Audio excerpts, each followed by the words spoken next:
हर किसी की पैसे पर एक निश्चित राय होती है। कई लोग सोचते हैं कि उनके सभी समस्याएं केवल बहुत सारा पैसा कमाने से हल हो जाएंगी। रॉबर्ट कियोसाकी की किताब रिच डैड पुअर डैड हमें यह समझने का मौका देती है कि अमीर और गरीब जीवन को बहुत अलग नजरिए से देखते हैं। आज के वीडियो में मैं आपको इस जानकारीपूर्ण किताब का सारांश दूंगा जो आपकी व्यक्तिगत वित्तीय स्थिति को हमेशा के लिए बदल देगी। रॉबर्ट कियोसाकी हमें अपने दो पिता समान व्यक्तित्वों के साथ बड़े होने का अनुभव साझा करते हैं। एक उच्च शिक्षित प्रोफेसर हैं और दूसरे 8वीं कक्षा छोड़ने वाले। क्या आप अंदाजा लगा सकते हैं कि इनमें से कौन रिच डैड है और कौन पुअर डैड? इस वीडियो के अंत तक बने रहें ताकि आपको पता चल सके। इस किताब में 7 महत्वपूर्ण पाठ हैं जो आपकी व्यक्तिगत वित्तीय स्थिति को बदलने में मदद करेंगे। मैं आपको एक एक करके इनके माध्यम से मार्गदर्शन करूंगा। सबसे बड़ा सबक यह है कि अमीर पैसे के लिए काम नहीं करते, वे अपने पैसे को उनके लिए काम करवाते हैं। वे ऐसे संपत्ति हासिल करते हैं जो नकद प्रवाह उत्पन्न करती है। इस तरह वे अपने समय को पैसे के लिए नहीं बदलते। अधिकांश लोग हालांकि जीवन में एक अलग दृष्टिकोण अपनाते हैं जिसे 2 भावनाएं नियंत्रित करती हैं, लालच और डर। वे एक नौकरी पाते हैं, अच्छी खासी रकम कमाते हैं और फिर खुद के लिए नया आईफोन या कुछ नए कपड़े खरीदने का फैसला करते हैं। वे पदोन्नति पाने के लिए कड़ी मेहनत करते हैं और फिर और भी अच्छी चीजें खरीदते हैं। लोग आसानी से अपनी खर्चे बढ़ा लेते हैं जब वे अधिक पैसे कमाते हैं, क्योंकि वे उस खुशी की चाह रखते हैं जो उन्हें लगता है कि पैसे से मिल सकती है। लेकिन पैसे से मिलने वाली खुशी अक्सर अल्पकालिक होती है, इसलिए अधिक खुशी, अधिक आनंद और अधिक अच्छी चीजों की लगातार जरूरत होती है। और फिर वे फंस जाते हैं। वे अपने जीवन शैली और बिलों का भुगतान करने के लिए अपनी नौकरियों पर निर्भर हो जाते हैं। यही है जिसे Robert Kiyosaki the rat race कहते हैं। इस रैट रेस से बाहर निकलने के लिए आपको अपने पैसे को आपके लिए काम करवाना चाहिए। लेकिन कैसे? यह तब शुरू होता है जब आप अपने दिमाग का इस्तेमाल करके पैसे कमाने के अन्य तरीकों के बारे में सोचते हैं। आपको खुद को उन अवसरों को पहचानने के लिए प्रशिक्षित करना होगा जो अन्य लोग चूक जाते हैं। रॉबर्ट के रिच डैड ने उन्हें तब बहुत कम वेतन पर नियमित नौकरी करने दी जब वे छोटे थे, ताकि वे इससे तंग आ जाएं और पैसे कमाने के अन्य तरीकों के बारे में सोचने लगें। जल्द ही उन्होंने अपने बेडरूम में एक सफल बुक स्टोर स्थापित कर लिया, जहां उनके दोस्त कॉमिक बुक्स को एक छोटे से शुल्क के लिए पढ़ सकते थे। दूसरे पाठ का केंद्र वित्तीय साक्षरता है। धन संचय करने की कुंजी वित्त का ज्ञान है। वित्तीय साक्षरता के बिना आप अपने पैसे पर नियंत्रण नहीं पा सकते, क्योंकि यह इस पर निर्भर नहीं करता कि आप कितना पैसा कमाते हैं, बल्कि इस पर निर्भर करता है कि आप कितना पैसा बचाते हैं। अमीर और गरीब के बीच मुख्य अंतर यह है कि अमीर लोग संपत्ति खरीदते हैं जो अधिक पैसा उत्पन्न करती है, जबकि गरीब लोग ऐसी देनदारियां खरीदते हैं जिन्हें वे संपत्ति समझते हैं। इसीलिए आपको संपत्ति और देनदारियों के बीच का अंतर समझना होगा। सरल शब्दों में, संपत्ति आपके जेब में पैसा डालती है और देनदारियां आपकी जेब से पैसा निकालती हैं। अधिकांश लोग अपने घर को संपत्ति मानते हैं क्योंकि यह उनका सबसे बड़ा निवेश होता है। हालांकि क्या आपका घर आपकी जेब में पैसा डालता है? अधिक संभावना है यह आपकी जेब से पैसा निकालेगा, क्योंकि आपको अपनी बंधक का भुगतान करना पड़ेगा। सच्ची संपत्ति उदाहरण के लिए रियल एस्टेट, स्टॉक, बॉन्ड या बौद्धिक संपत्ति हो सकती है। तीसरा सबक है कि बस अपने काम से काम रखें, दूसरों के मामलों में नाक न घुसाएं और पहले खुद पर ध्यान दें। अमीर लोग अपनी आय विवरणियों के बजाय संपत्तियों पर ध्यान केंद्रित करते हैं। संपत्तियां मजबूत होनी चाहिए और दीर्घायु होनी चाहिए, ताकि वे हर महीने आपको अधिक आय प्रदान कर सकें। रिच डैड यह भी सलाह देते हैं कि ऐसी संपत्तियां हासिल करें जो आपको पसंद हों, क्योंकि अगर आप इससे प्यार नहीं करेंगे तो आप इसकी देखभाल नहीं करेंगे। चौथे पाठ पर कॉरपोरेशंस की शक्ति। कॉरपोरेशंस सबसे बड़े कानूनी टैक्स बचाव के रास्ते हैं और अमीर लोग इसका उपयोग अपने पैसे को बचाने के लिए करते हैं। यदि आप अच्छी खासी रकम कमा रहे हैं तो आप एक कॉरपोरेशन स्थापित करने पर विचार कर सकते हैं, ताकि अधिक से अधिक पैसा आपकी जेब में रहे। इन टैक्स लाभों को पाने के लिए आपको कानून का ज्ञान प्राप्त करना होगा।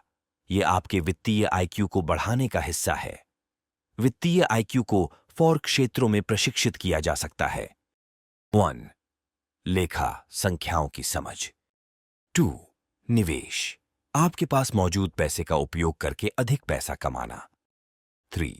बाजारों की समझ, आपूर्ति और मांग के बारे में ज्ञान प्राप्त करना। 4. कानूनी रूप से अपने पैसे को सुरक्षित रखने की समझ। पार्ट 5. अमीर लोग पैसा बनाते हैं। अमीर पिताजी कभी भी पैसा बनाने का मौका नहीं चूकते थे। वह हमेशा जिज्ञासु रहते थे और स्थितियों को दूसरों से अलग तरीके से देखते थे। अवसर आंखों से नहीं बल्कि दिमाग से देखे जाते हैं। दिमाग एक व्यक्ति की सबसे बड़ी संपत्ति है और अगर सही तरीके से इस्तेमाल किया जाए तो परिणाम निश्चित होते हैं। एक बार जब आप एक अवसर को पहचान लेते हैं तो उस पर कार्य करने के लिए साहसी होना आवश्यक है। समाज में शिक्षा पर बहुत जोर दिया जाता है, लेकिन अक्सर वास्तविक दुनिया में आगे वे लोग बढ़ते हैं जो साहसी होते हैं, न कि केवल समझदार। इसीलिए जोखिम उठाएं और असफलता से डरे नहीं। जो लोग असफलता से बचते हैं वे सफलता से भी बचते हैं। असफलता प्रक्रिया का हिस्सा है। अमीर लोग इस प्रक्रिया का और उससे आने वाली असफलता का आनंद लेते हैं। वे इससे सीखते हैं। विजेता हारने से नहीं डरते, केवल हारने वाले ही डरते हैं। रॉबर्ट के अमीर डैड ने उसे यह भी सिखाया कि अमीर अधिक कमाने के लिए काम नहीं करते, वे सीखने के लिए काम करते हैं। यह हमें पार्ट 6 पर लाता है। अमीर पैसे पर ध्यान नहीं देते, वे खुद को लगातार सुधारने पर ध्यान देते हैं। गरीब डैड ने रॉबर्ट को स्कूल में रहने और किसी विषय में विशेषज्ञता हासिल करने के लिए प्रेरित किया, जबकि अमीर डैड ने उसे थोड़ा बहुत सब कुछ जानने के लिए प्रोत्साहित किया। क्योंकि जितने अधिक विशेषज्ञ आप बनते हैं उतने ही अधिक आप रैट रेस में फंस जाएंगे। व्यापक ज्ञान का तालमेल आपके धनी बनने की संभावनाओं को बढ़ाएगा। ज्यादातर लोग जब नौकरी की तलाश में होते हैं तो वेतन पर ध्यान केंद्रित करते हैं, लेकिन वास्तव में आपको उस पेशे को चुनना चाहिए जो आपको ज्ञान और कौशल लाएगा। रिच डैड पुअर डैड से हमें अंतिम सबक यह लेना चाहिए कि कुछ महत्वपूर्ण बाधाओं को पार करना है। जब आपने रिच डैड की पिछली सलाह का पालन कर लिया हो, तब भी आप खुद को धनी बनने में असफल पा सकते हैं। यह सबसे अधिक संभावना इन 5 बाधाओं में से एक के कारण होता है। सबसे पहले, डर। अधिकांश लोगों में हारने का डर इतना गहरा होता है कि वे अपना धन बढ़ाने की कोशिश भी नहीं करते, क्योंकि वे पैसे खोने से बहुत डरते हैं। उन लोगों के लिए पैसे खोने का दर्द अमीर होने की खुशी से अधिक होता है।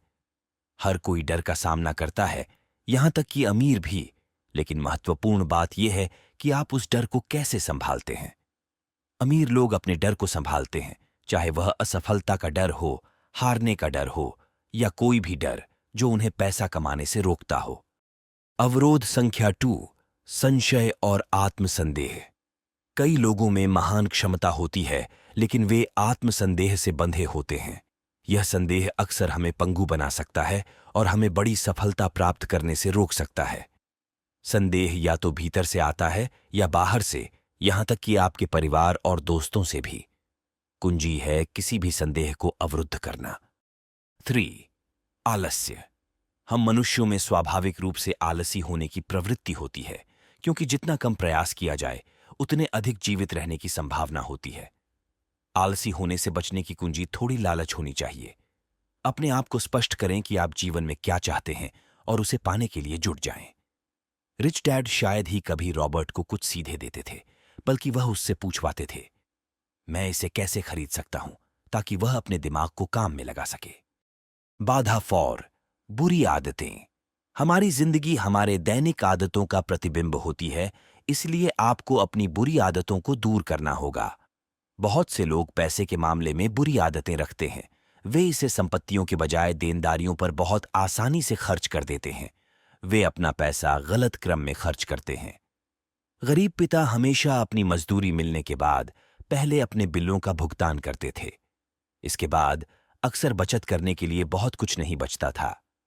अमीर पिता पहले खुद को भुगतान करना, संपत्तियों में पैसा डालकर प्राथमिकता बनाते थे और फिर अपने बिलों का भुगतान करते थे।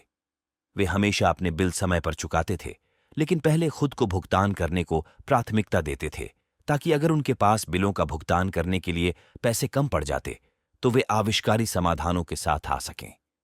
दबाव उन्हें आय के अन्य स्रोतों की खोज करने के लिए मजबूर करता था। और अंत में 5 अहंकार। आपको अपने ज्ञान में विनम्र होना चाहिए, क्योंकि आप अपने ज्ञान से पैसा कमाएंगे और अपनी अज्ञानता से पैसा खो देंगे। इसलिए जब आपको किसी क्षेत्र का ज्ञान न हो तो विनम्रतापूर्वक खुद को उस क्षेत्र में शिक्षित करें या फिर ऐसे विशेषज्ञ सलाहकार को ढूंढें जो आपके लिए सोचे। तो दोस्तों, ये रहे मुख्य पाठ और सिद्धांत जो रॉबर्ट कियोसाकी ने एक अमीर पिता और एक गरीब पिता के साथ बड़े होने से सीखे। और क्या आप विश्वास कर सकते हैं कि अमीर पिता वह थे जिन्होंने स्कूल छोड़ दिया और गरीब पिता वास्तव में अत्यधिक शिक्षित प्रोफेसर थे? याद रखें, यह मायने नहीं रखता कि आप कितना पैसा कमाते हैं, बल्कि आप कितना बचा सकते हैं। मुझे उम्मीद है कि आपको यह वीडियो पसंद आया होगा। लाइक, कमेंट, सब्सक्राइब और शेयर जरूर करें और नए अपडेट के लिए बेल बटन दबाएं। अगले वीडियो में आपसे मिलूंगा।